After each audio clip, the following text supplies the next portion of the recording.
Hi everyone. सबसे पहले तो थैंक यू सो मच मेरी सीए जर्नी से जुड़ने के लिए और मेरे इस वीडियो को इतना प्यार देने के लिए। Really I was so much overwhelmed. तो कुछ दिन पहले सीएस के रिज़ल्ट्स आए थे और कुछ दिन में ही सीए के भी रिज़ल्ट्स आ जाएंगे। जब भी कभी कोई रिज़ल्ट निकलता है तो ऑब्वियसली कुछ लोग उसमें पास होते हैं, बहुत सारे लोगों का क्लियर नहीं हो पाता। From the last result of CS to this result the upcoming one which would be of CA I guess, मेरे को बहुत सारे कॉल्स आए, बहुत सारे स्टूडेंट इवन पेरेंट्स जो पास हो गए वो तो मस्त अपनी न्यूज़ देते हैं कि चलो मैं पास हो गया हूँ, अब दीदी आगे की क्या प्लानिंग हो सकती है या फिर आप क्या गाइड करते हो, किस हिसाब से पढ़ना चाहिए एंड ऑल। बट जो फेल हुए ना, उनमें एक चीज़ बड़ी कॉमन थी। आज उसी चीज़ के बारे में बात करनी है। देखो, सबको पता है कि कोई भी प्रोफेशनल कोर्स हो, सीए हो, सीएस हो, CMA, CFA, any other professional course also, it is very tough. I can't say it's like 10th or 12th and very easy.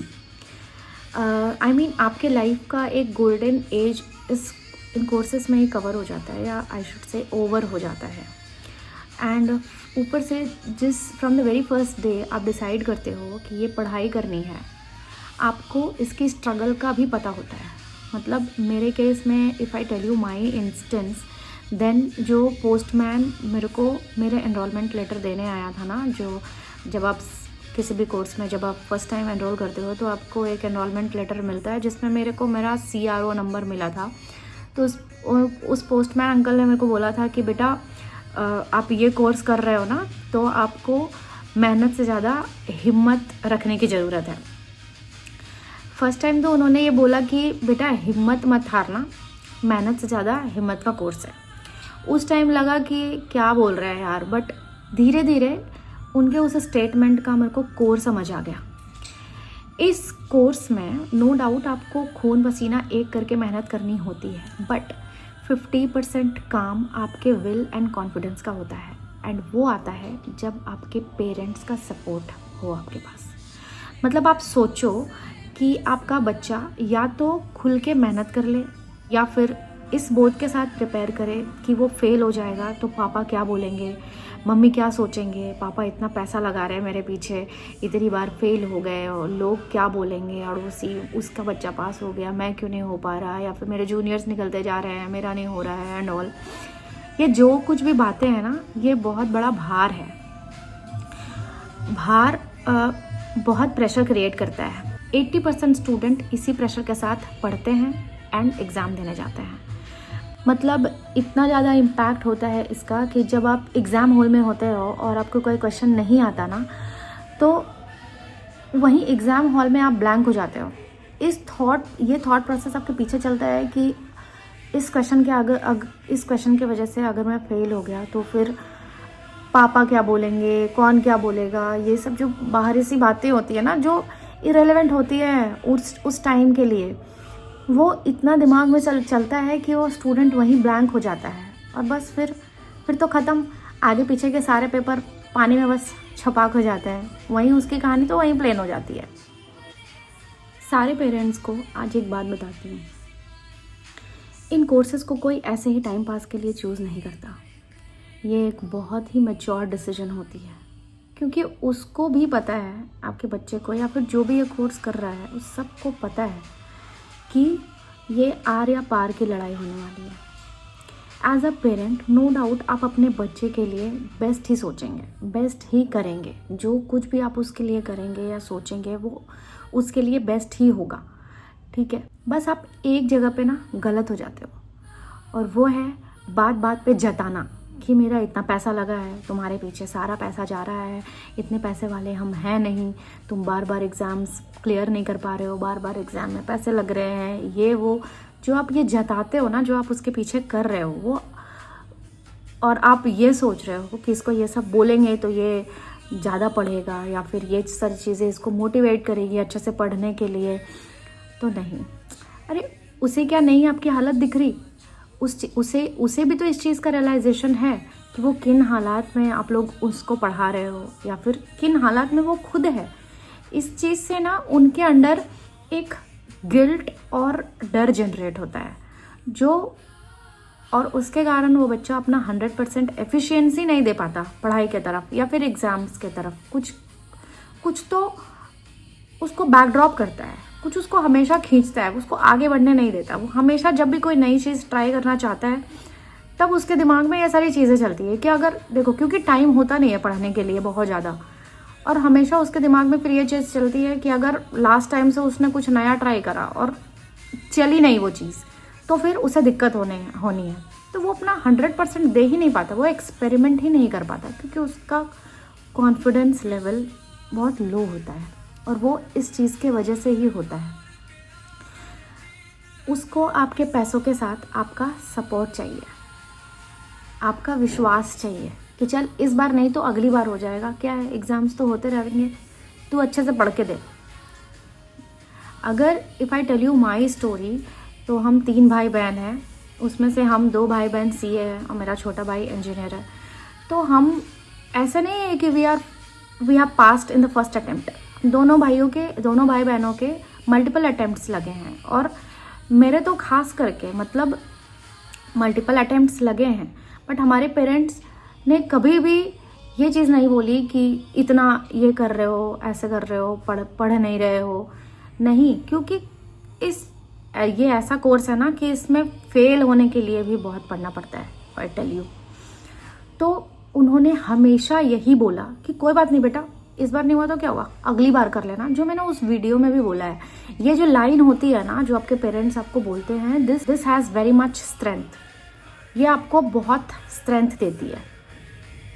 Her attempt में जब आप बैठते हो ना, तो आपको आपके पेरेंट्स का सपोर्ट ही है जो कॉन्फिडेंस देता है कि हाँ जाओ, चलो हम तो लिख के आएंगे भाई, हम अच्छा से पढ़ के आए हैं। As said by lord Krishna, कर्म कर, फल की चिंता मत कर। तो आप अपने बच्चे को ना एक वो इन्वायरमेंट देने का ट्राई करो, एक जिसमें कोई दबाव ना हो, कोई प्रेशर ना हो, क्योंकि वो ऑलरेडी बहुत सारे प्रेशर में है। सिलेबस इतना बड़ा होता है ना कि उसको और कुछ सोचने का टाइम ही नहीं मिलता। उसको वो स्पेस चाहिए कि वो उसी टाइम के अंदर कुछ एक्सपेरिमेंट कर सके अपने पढ़ाई पे, तो वो और खुल के पढ़ सकेगा, वो अपनी एफिशिएंसी लेवल को बढ़ा सकेगा, अगर आप उसको कॉन्फिडेंस देते हो, इस चीज़ का थोड़ा सा स्पेस देते हो।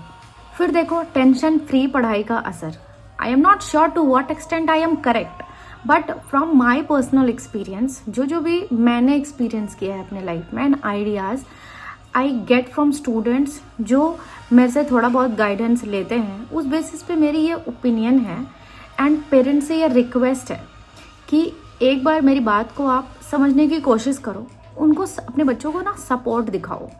एंड स्टूडेंट प्लीज़ अपनी हर कोशिश करके, पूरी मेहनत करके प्रिपेयर करो। वो कहते हैं ना, no stone should be left unturned.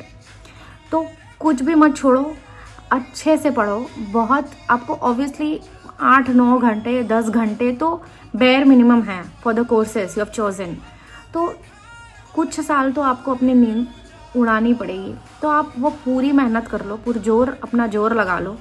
आपके एंड आपके पेरेंट्स एंड फैमिली के एफर्ट आपके रिजल्ट पे ही डिपेंडेंट है, उस पर ही निर्भर है। आपकी पूरी कोशिश होनी चाहिए to get your goal, don't loosen it.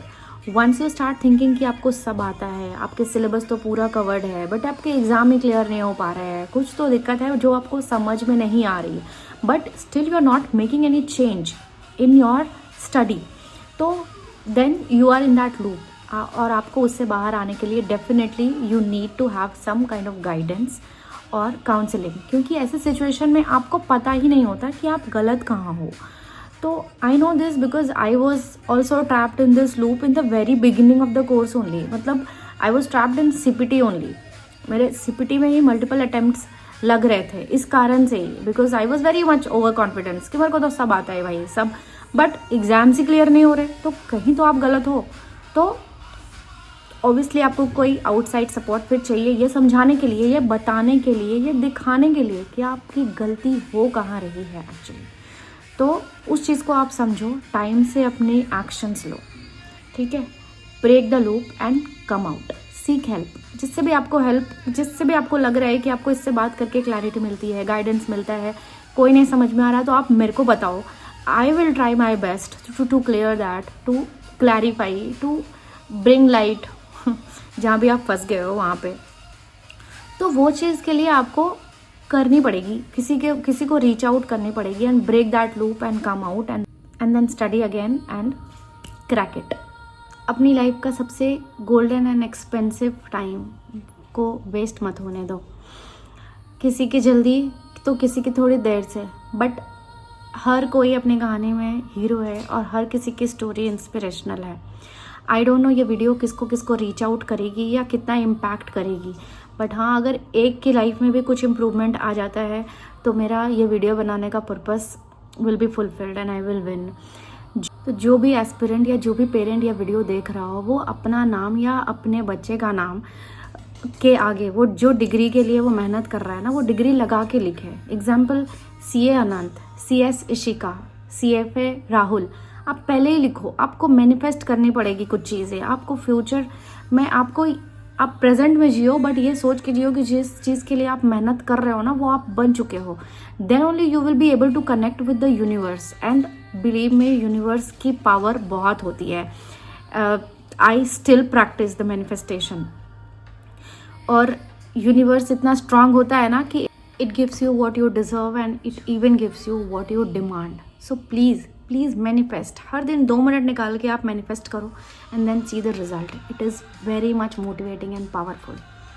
इसके अलावा अगर आप कोई और इशू फेस कर रहे हो तो please reach out to me, हम उस पर बात करेंगे। देखो, बात करनी पड़ेगी, क्योंकि अगर बात नहीं होगी तो बात बनेगी नहीं, बात करने से ही बात बनती है। अब मैंने इस वीडियो के थ्रू अपनी ओपिनियन तो बता दी, but I also might be wrong at some point. तो आप भी प्लीज़ मेरे को बताना जहाँ पे गलत हूँ या फिर जहाँ पे सही हूँ, जहाँ पे भी आपने मेरे से कनेक्ट करा है वो सब मेरे को बताओ। एंड एज सेड, बात करो, क्योंकि बात करने से ही बात बनेगी। सो ऑल द बेस्ट सबको and I will be in touch. आपने बहुत सारे क्वेश्चंस पूछे हैं मेरे उस वीडियो में, जो मेरे CA जर्नी की वीडियो है उसका, उन सब का आंसर देने का ट्राई करूँगी धीरे धीरे वीडियोस बना के। And yes, stay connected. Thank you, bye bye. CA Khushboo Sahab signing of.